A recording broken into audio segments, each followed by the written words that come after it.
안녕하세요 여러분, 승유 상승에 도움을 드리고 싶은 헬퍼입니다. 4월 19일 날 증심 저점 이후로 이제 구름대 부근에서 저점 이후로 꽤나 반등을 많이 했습니다. 지난 방송에도 얘기를 드렸지만 여기서 한번 이제 더 갈 수도 있다고 얘기를 드렸어요. 봐도 빠질 수도 있지만, 그러니까 어차피 여기만 넘지 않으면 되거든요.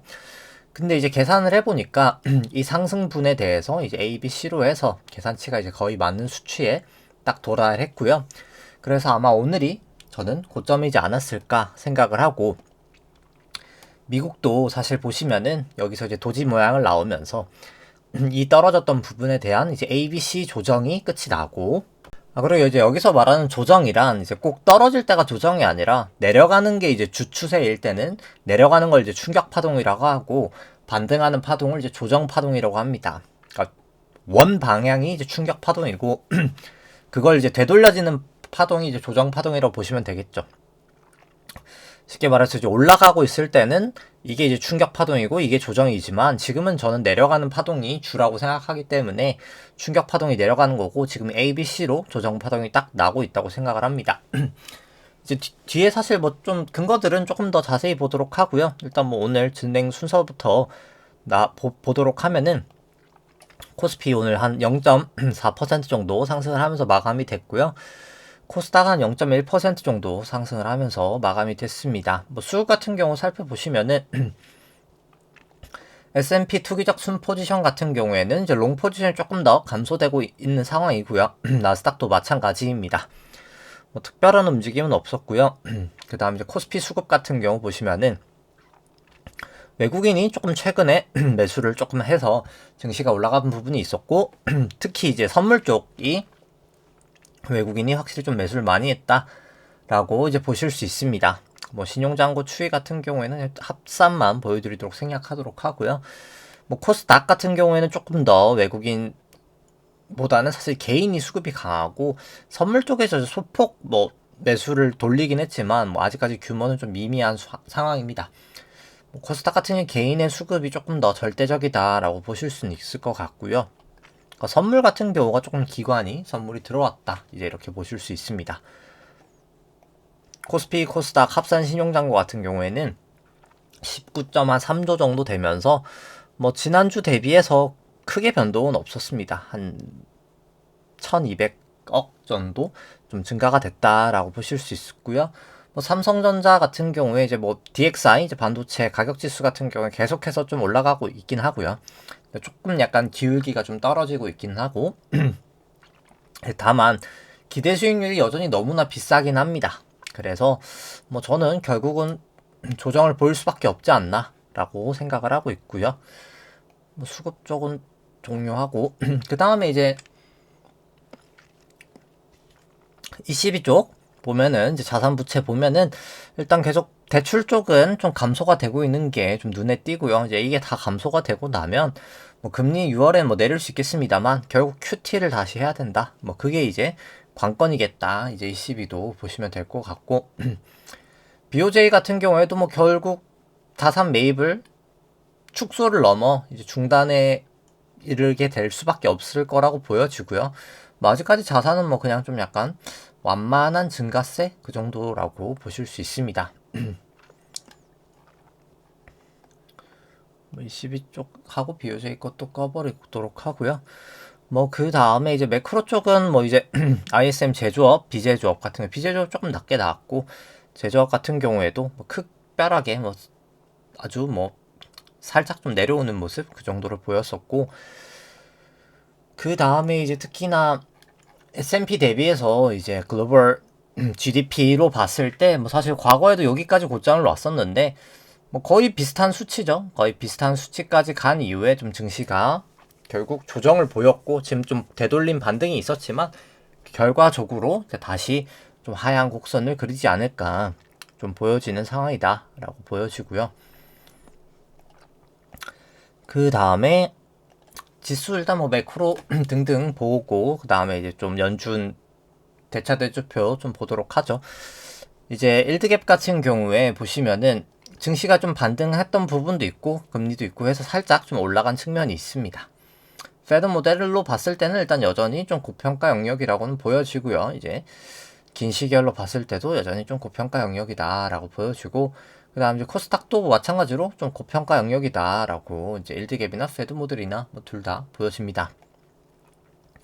이제 S&P나 코스피 같이 되어 있는 걸 봤을 때 아무래도 미국 쪽이 조금 더 고평가는 되어 있어 보인다 생각은 들고요. 페드 모델로 봤을 때 조금 더 밸류에이션 부담이 있어 보인다라고 생각을 합니다. S&P 트레일링 퍼 같은 경우 여전히 너무 높은 수준, 결국 여기서 쭉 내려왔듯이 또 다시 한번 내려가지 않을까라고 좀 보여주고요. 그 다음에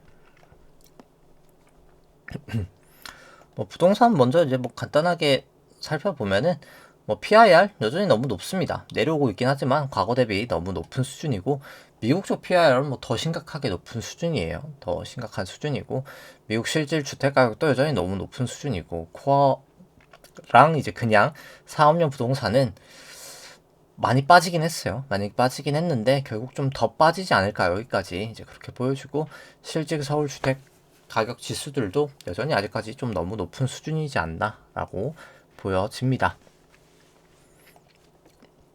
그 다음에 이제 BEI 같은 경우에 조금 하락하고 있는 모양새고요. 아무래도 좀 이스라엘이 괜찮아지지 않을까?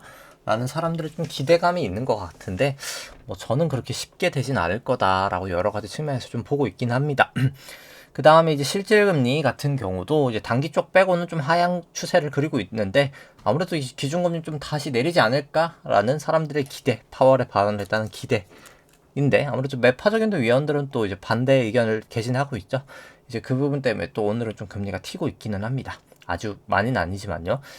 국내 쪽 같은 경우에는 BEI 같은 경우가 아직까지만 높은 레벨을 유지하고 있지만 실질금리가 너무 많이 낮아져 있습니다. 근데 사실 금융시장의 환경은 이 실질금리의 영향이기 때문에 이 실질금리가 이미 낮은 상태에서 금리를 내리는 게 사실 효과가 많이 낮을 수밖에 없다라고 보셔집니다. 왜냐면 금리를 여기서 더 내리면 실질금리가 더 내려갈 수가 없을 거고, 더 내려가면 사실 실질금리가 0까지 막 예를 들어서 간다고 치면은 그럼 뭐 과잉 완화적인 시장이 되겠죠. 시장 상황이. 그렇게 보시면 될 것 같고, 전주 대비해서 지급준비금 좀 많이 감소를 했습니다. 716억 달러 정도 감소를 했고요. TGA가 243억 달러 정도 감소를 했고, RRP가 113억 달러 정도 감소를 했습니다. 그래서 연준 순유동성이 한 45억 달러 정도 감소를 했고요. 총 자산이 한 400억 달러 정도 감소를 했습니다. 근데 이제 뭐 저번에 얘기를 드렸던 것처럼 QT가 이제 테이퍼링이 되고 있죠. 그래서 총 이제 국채가 600억이었는데 250억 달러로 매달 감소량이 감소가 되고, MBS는 그대로인데 어차피 350억 풀로 하는 게 아니라 지금도 이미 100에서 150밖에 못 하고 있는 그런 상황이다라고 보실 수 있고요. 국채 같은 경우에 이제 어제 이제 3년물 옥션이 있었습니다만 아직 발행은 안 돼서 이제 여기 포함은 안 되어 있는데요. 5월 6일까지 기 발행액 수치로는 일단 이제 EQ 금액이 아직까지는 한 2,100억 정도 이제 순감이 됐고요. 단기 국채는, 장기 국채가 한 1,500억 정도 발행이 됐습니다. 그래서 비율이 아직 남은 게 한 840억 달러 정도 이제 순감이 돼야 되고요. 장기 국채가 아직까지 여전히 한 2천억 달러 정도 더 발행이 돼야 되는 그런 상황이다라고 보실 수 있습니다. 근데 이게 결국 3Q까지 했을 때, 이 QRA 3Q까지 나왔을 때 결국 국채가 한 9,200억 달러 정도 토탈로 찍는 건데 상당히 큰 금액이에요. 작년 전체가 3,900밖에 안 됐는데 상당히 큰 금액이기 때문에 이 시장에 계속해서 좀 부담이 가지 않을까라고 보여집니다. 이제 그런 금리적인 측면에서도요. 그 다음에 이제 대차대조표 봤을 때 자산이 일단 많이 좀 감소를 했던 건 이제 QT 부분의 영향이고요. 근데 과거 같은 경우에는 이제 자산이 감소를 해도 22년, 22년 말부터 순유동성은 증가가 됐잖아요. 이제 그것 때문에 사실 증시가 좀 올랐다라고 보시면 될 것 같아요. 이제 이게 이제 향후에는 이제 계속 감소가 될 거기 때문에 증시가 좀 하락할 수 있는 그런 환경이 마련이 될 것 같은 상황이고요. 최근에 이제 지준의 하락은 아무래도 TGA가 조금 증가하고 이제 그 부분이 제일 크다라고 보시면 됩니다. TGA 쪽에 세금 납부의 영향이 일단 뭐 지준 쪽에서는 가장 컸다라고 보시면 될 것 같습니다. 근데 결국 계속 문제가 되는 거는 이 사실 국채가 문제가 될 거예요. 이제 지금 미국이 경기가 계속 좋은 상황을 유지하고 있는 것도 이 국채 발행 때문이고, 역으로 물가가 안 잡히는 것도 이 국채 발행 때문입니다. 그러니까 뭐 20년하고 21년 같은 경우에는 국채를 뭐 어마어마하게 많이 찍었잖아요. 근데 이제 QT를 해주면서 실제로 국채량을 많이 감소를 시켰고요. QE를 해주면서, 이때도 마찬가지로 QE를 해주면서 순 국채 발행량은 좀 감소가 됐는데, 22년도에 보시면은 이제 감소되는 게 없이 장기 국채를 거의 1조 정도 찍으니까 금리가 많이 튀었단 말이죠. 물가도 튀었었지만. 근데 23년도에는 이제 그렇게 하면은 금리가 완전 더 날아가는 상황이 나타나게 되다 보니까 단기 국채를 많이 찍었어요. 근데 이 단기 국채를 매번 얘기를 드리지만 이 RRP라는 자금이 다 단기 국채를 사준 겁니다. 지금은 이제 단기 국채를 얘네가 결국 토탈해가지고 거의 한 2조 달러 정도를 사줬는데, 이제는 4,500억밖에 안 남아있거든요. 4,500억 달러밖에.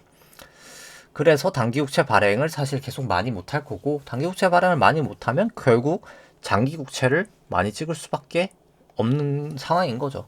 이제 그렇게 되면은 장기 금리가 튀는 상황이 발생할 수밖에 없다라고 보시면 되고, 그렇다고 해서 단기 국채를 많이 치면은 단기 금리가 튀니까 기준금리를 내리지를 못하고 동결시키지도 못하고 결국 올려야 되는 그런 상황이 벌어지는 거죠.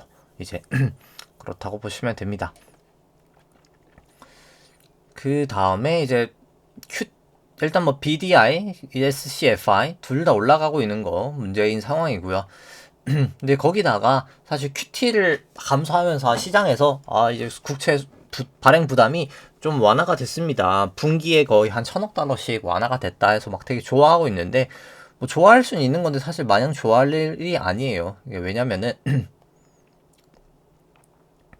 이 M2랑 M1 증가율이 이미 증가를 하고 있거든요. QT를 계속 하고 있었던 지금의 상황에서도. 근데 이 상황에서 이제 통화량을 감소시킨다? 그러니까 통화량 감소 속도를 축소시킨다? 그럼 사실 더 빨리 올라갈 겁니다. 그럼 이제 통화 승수가 더 높아질 거예요. 이제 그러다 보면 문제가 생길 수밖에 없다라고 보시면 됩니다. 이 유통 속도가 지금 계속 높아지고 있잖아요. 추세적으로. 이게 지금 시장 금리가 잡히지 않는 그런 상황이다. 그러니까 물가도 마찬가지고 이제 그렇게 보시면 될 것 같고요. 그 다음에 뭐 나머지는 대충 다 설명을 드린 것 같고, 그러니까 금리를 못 내리는 이유는 저번에 사실 제가 SLR 때문이라고 말씀을 드렸죠. SLR이 다 찼고 5% 한도 정도까지, 그 상황에서 이미 부채 계정도 지주급 준비금을 그래서 늘리지 못하는 상황이기 때문에 이제 지금 RRP가 이미 존재하고 있는 상황이고, 그 상황에서 금리를 늘리려면 RRP를 늘리기 위해서 결국 금리를 인상할 수밖에 없어요. 이제 QE를 하려면. 그래서 이번에는 뭐 2008년도나 코로나 때처럼 그냥 위기가 있다고 돈을 풀 수 있는 그런 상황이 아니기 때문에 제가 좀 안 좋은 상황을 본다라고 말씀을 드리고 싶고, 구리 가격 계속 튀는 것 자체가 지금 좀 불안해 보인다라고 말씀을 드리고 싶습니다. 그 다음에 통화량 대비해서 그래서 증시도 여전히 너무나 고평가다라고 좀 볼 수 있을 것 같고요. 그 다음에 미국 쪽 계속 정부 부채 대비 GDP도 너무나 높은 상황이다. 이제 역대 거의 최고의 수준을 달리고 있다라고 보실 수 있고, 그래서 결국 영준 총자산 대비 GDP가 여기까지 결국 줄여야 되는데, 지금 QT를 늦게 하니까 점점 더 이 속도가 이렇게 갈게 이렇게 가겠죠. 근데 그렇게 되면 물가가 이제 계속 안 잡힌다는 얘기입니다. 쉽게 말해서 이제 그게 이제 계속 문제가 될 거고, 그렇게 해서 이제 금리가 이제 튀다 보면은 시장이 점점 이제 무너지는 상황이 전 나타나지 않을까라고 생각을 하고요. 뭐 그럴 수밖에 없는 이유가 이 수요와 공급에도 나타나는 거죠. 결국 수요가 강할 때 7, 80년도에 물가가 잡히지 않는 그 시절이 있었고요. 2000년도, 2008년도 공급이 강했기 때문에 물가가 쉽게 잡혔던 때들이 있었습니다. 최근까지는 계속 공급과 수요가 거의 일치하는 상황이었기 때문에 인플레이션이 없었고, 이 코로나라는 위기를 겪으면서 상당한 초과 수요가 발생했던 게 통화량을 너무 많이 풀었기 때문이죠. 근데 이제 공급은 따라가지 못하고 있는 그런 현실이다. 근데 이런 상황에서 물가가 잡힐까? 라고 했을 때 물가가 잡히지 못할 거라는 거죠. 결국은 이게 그렇게 좀 보시면 될 것 같고, 일단 뭐 지수라기보다는 지표들 좀 보면은 국고랑 뭐 국채금리랑 뭐 다른 원자재들 뭐 이제 그리고 이제 개별 종목들 살펴보면은 일단 뭐 여전히 아직까지 추세는 금리 쪽은 좀 올라가는 추세라고 볼 수 있겠지만 많이 좀 단기 조정이 좀 있는 상황, 이제 좀 많이 내려왔다라고 볼 수 있는 그런 중립적인 상황일 것 같고요. 달러랑 뭐 금도 마찬가지입니다. 근데 WTI는 이제 조금 많이 하방 추세에 더 돌입했다라고 보실 수 있을 것 같고요. 삼전하고 애플은 좀 상방 추세에 조금 더 가까워졌고, 엔디비아도 그렇고, 마이크로소프트는 그냥 중립적인 수준이다라고 일단 그냥 스코어로는 볼 수 있을 텐데, 국고는 이제 여전히 아직까지는 이제 좀 내려가고 있는 추세인 건 맞고요. 중기적인 추세로. 국고 10년도 뭐 아직까지는 마찬가지고요. 그 다음에 미국채 10년은 오히려 여기 이제 숏 추세가 조금 이제 감소되고 있는 상황이고, 달러원 같은 경우에는 롱 추세 조금 감소되고 있는 상황. 금선물 같은 경우에도 롱 추세가 좀 감소되고 있는 상황. 그 다음에 이제 WTI도 롱 추세가 이제 없어진 상황. 이제 여기 이제 숏 추세가 돼버렸고요. 그 다음에 삼성전자는 이제 롱 추세가 조금 증가가 됐다라고 보실 수 있고, 애플도 롱 추세가 증가됐다가 다시 이제 줄어서 중립적인 수준이고, 마이크로소프트는 이제 롱 추세가 조금 감소가 됐고, 엔비디아 같은 경우에 롱 추세가 조금 돌아왔다라고 일단 보실 수가 있는데, 국고채들 같은 경우에는 일단 좀 조정을 보일 거라고 계속 얘기를 드렸고, 좀 조정을 요인이면 이렇게 과열인 게 해소가 되어야 되기 때문에 좀 조정을 보일 때가 됐고, 그래서 뭐 RSI도 조금 이제 해소가 되고 있는 그런 상황입니다. 뭐 어디까지 빠질지는 모르겠지만 결국 다시 한번 또 리바운드를 좀 반등을 하지 않을까라고 싶고요. 이건 뭐 10년이나 뭐 3년이나 뭐 똑같은 상황입니다.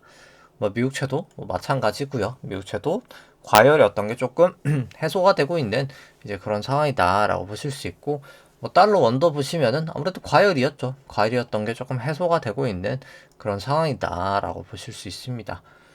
뭐 금 같은 경우에도 과열이 되었던 게 해소가 조금 되고 있는 상황이고요. 여기도 과열이 됐던 게 해소가 되고 있다. 이제 좀 그렇게 볼 수 있고, 근데 WTI 같은 경우에는 과열이 된 걸 해소가 넘어서 이제 슬슬 좀 반등할 때도 거의 온 게 아닌가 싶을 정도다. 이제 조금만 여기서 벌어지고 하면은 좀 이제 반등할 때가 되지 않았나. 거의 딱 왔다라기보단 조금 더 빠지고 반등할 수 있지 않을까 생각을 하고요. 삼성전자 다시 이제 여기 볼린저 근처에 왔기 때문에 여기도 그렇고요. 이제 여기도 이제 기술적 반등이 완성이 된 게 아닌가. 삼성전자를 봐도 마찬가지입니다. 조금 걸리는 게 있다라고 치면 ATR이 여전히 아직까지는 좀 높다라고는 볼 수 있을 것 같고요.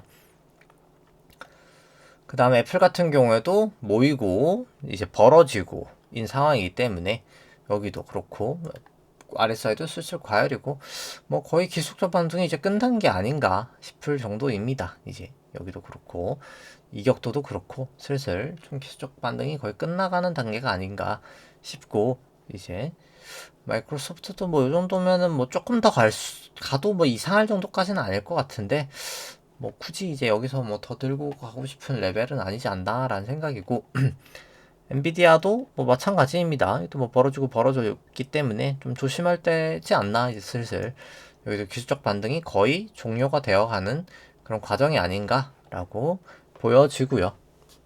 그 다음에 이제 뭐 지수 같은 경우에 이제 숏 추세 같은 경우에는 다 롱 추세로 돌아섰고, 일본 같은 경우는 좀 아직까지 중립적인 수준이다라고는 보여집니다.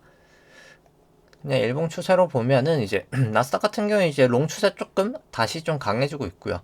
S&P도 좀 롱 추세가 다시 강해지고 있고, 이제 코스피 200도 롱 추세가 다시 강해지고 있고, 그 다음에 이제 코스닥도 여전히 롱 추세가 강해지고 있긴 합니다만,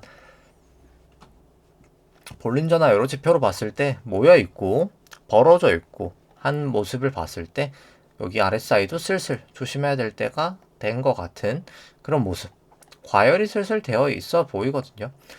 그래서 ATR도 내려올 만큼 내려왔고 뭐 거의 어제가 고점이지 않았을까 이제 생각을 합니다.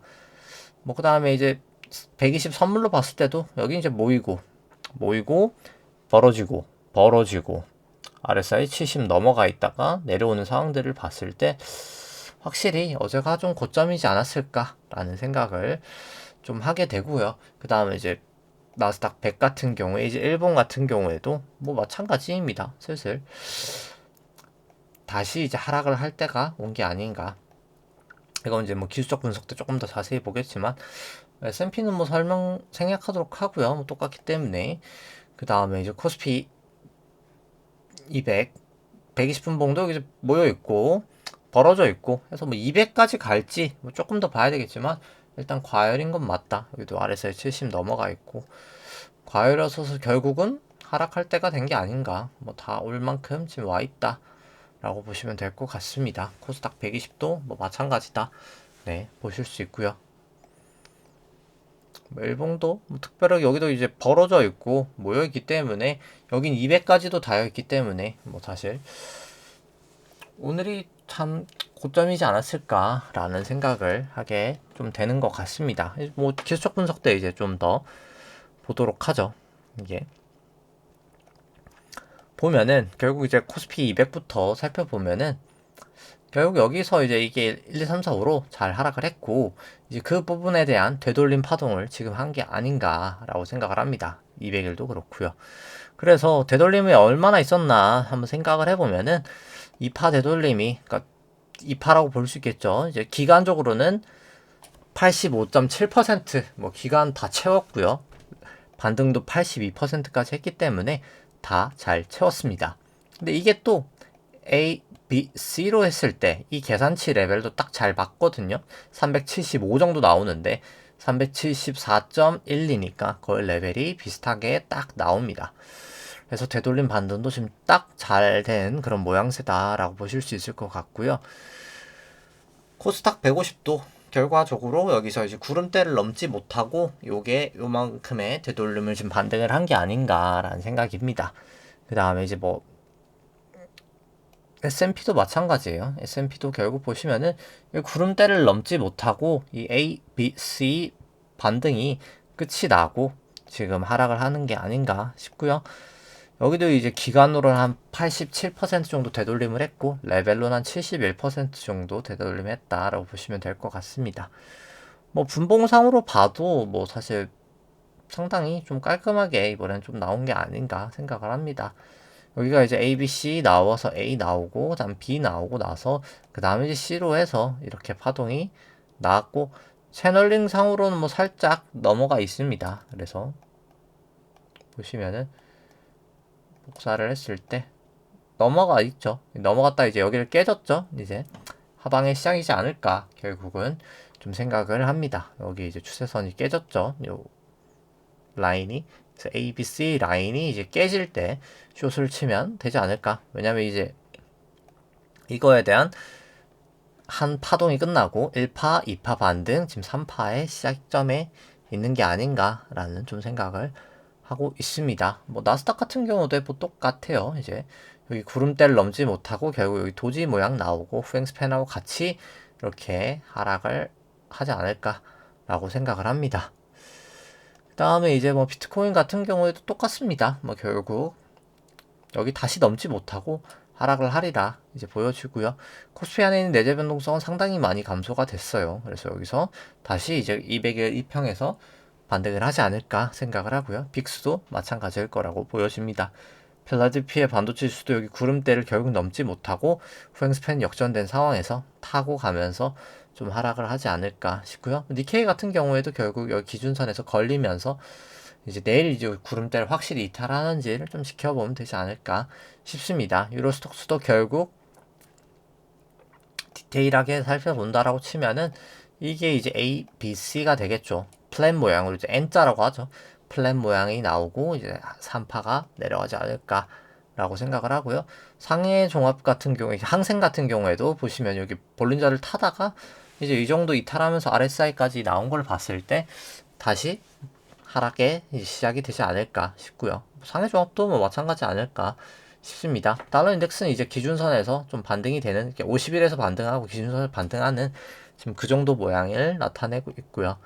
달러 원 같은 경우에는 뭐 아직 뭐 어디서 닿여서 반등은 아니지만 좀 반등을 하고 있는 모습. 결국 여기 50일을 좀 지켜주느냐가 가장 클 것 같습니다. 위안도 조금 내려가는가 했지만 결국 구름대 상단에서 다시 조금 반등이 되고 있는 모양새고요.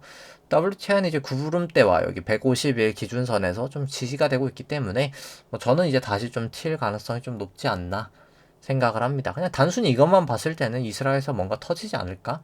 어디선가 우크라이나든 어디든 뭔가 좀 이슈가 하나 좀 터져서 상방이 좀 다시 뚫리지 않을까라는 생각이고요. 금선물 같은 경우에는 기준선호 역전이 되면서 저는 이건 좀 빠지지 않을까, 실질금리가 올라가면서 보여집니다. 국고 10년물 같은 경우에는 기준선을 하회하긴 했지만 결국 여기 구름대나 50일 안에서는 전 다시 한번 반등하지 않을까 보여집니다. 미우치 10년도 결국 기준선은 뚫리긴 했지만 어딘가에서 전 다시 한번 반등할 모양새라고 보여집니다. 지금 국채 발행이나 여러 가지 스토리로 봤을 때 좀 금리가 내려가기는 장기적으로 좀 어려운 상황이고요. 이제 삼성전자도 결국 내려가는 부분에 대한 ABC 조정 나오고 3파로 빠지지 않을까. 이제 슬슬 오늘이 고점이지 않았나 계속해서 보여집니다. 애플도 결국 요 노래 같던 게 이제 1, 2, 3, 4, 5로 잘 모양이 나왔다가 ABC로 반등이 나오고 결국은 하락하리라 생각을 하고요. 엔비디아도 뭐 마찬가지죠. 똑같습니다. 그냥 이제 이 부분에 대한 되돌림 나왔고 다시 이제 떨어지지 않을까 싶고요. 뭐 테슬라 같은 경우도 결국 구름대를 넘지 못하고 결국은 좀 하락하고 있는 그런 모습을 나타내고 있습니다. 그래서 결국 장기적인 추세로 봤을 때 이게 여기까지가 이제 1파고 2파고 아주 기나긴 3파를 거쳐서 4파 조정이 나오고 나서 이제 지금 이제 5파 조정까지도 왔고 이 기나긴 상승을 되돌릴, 어떻게 보면 이 기나긴 상승이 뭐 큰 이유가 있었던 게 아니죠. 제가 창을 꺼버렸는데 그냥 양적 완화를 해서 올라왔던 겁니다. 그냥 이 시기에부터 연준 자산이 이렇게 증가하거든요. 실제로 이렇게 가다가 여기서 한번 QT를 했고요. 15년도에 이렇게 갔다가 이렇게 가요. 그러니까 에다가 그렇죠. QT를 이제 시작을 해서 이렇게까지 빠졌다가 여기서 이제 이렇게 가서 이렇게 빠졌다가 코로나 터지면서 이렇게 갔다가 이렇게 가죠. 이 상태에서 이제 여기서부터 줄였으니까 지금 한 요 정도 느낌이랄까요? 그러니까 요 정도 느낌이랄까요? 제가 요 정도. 근데 결국 이게 여기까지 와야 된다는 거죠. 근데 지금 요건 요렇게 갔는데 요건 요렇게 갔다는 거죠. 이 순유동성 때문에 결국은 근데 이게 여기까지 내려올 수밖에 없다는 겁니다. 결과론적으로 어차피 결국은 총유동성을 따라갈 수밖에 없기 때문이죠. 결과론적으로는 순간순간 안에서는 이제 계정 변동이 영향성이 크겠지만 긴 시계열로 봤을 때는 결국은 총자산의 영향을 받아서 이게 전 뭐 여기까지 내려오지 않을까 결국 생각합니다. 뭐 가장 못 내려왔을 때가 한 여기까지 내려오지 않을까 싶고요. 뭐 많게는 여기까지도 있을 텐데 뭐 여기보다는 제가 봤을 때 한 요 정도 선이 가장 적당하지 않을까. 요 구름대 어딘가에서 저는 멈추지 않을까. 이렇게 되지 않을까 생각을 합니다. 요 정도 느낌으로 아마 ABC 조정이 좀 기나긴 시간 동안 나타나지 않을까 싶고, 이제 그 동안 결국 이때 다 빚잔치 하면서 놨던 거거든요. 이제 그런 것들이 좀 해소가 되면서 고통도 크겠죠. 결국 매번 위기 때 돈을 풀었지만 이번 위기 때는 이제 돈을 풀지 못하기 때문에 좀 아픔은 있겠지만 어떻게 보면 좀 금융시장이 좀 정상화가 되는 그런 단계가 아닐까라고 이제 생각을 해봅니다. 네, 오늘 방송 여기까지 하도록 하고요. 네, 좋아요와 구독 누르시면 감사하겠습니다. 이상입니다.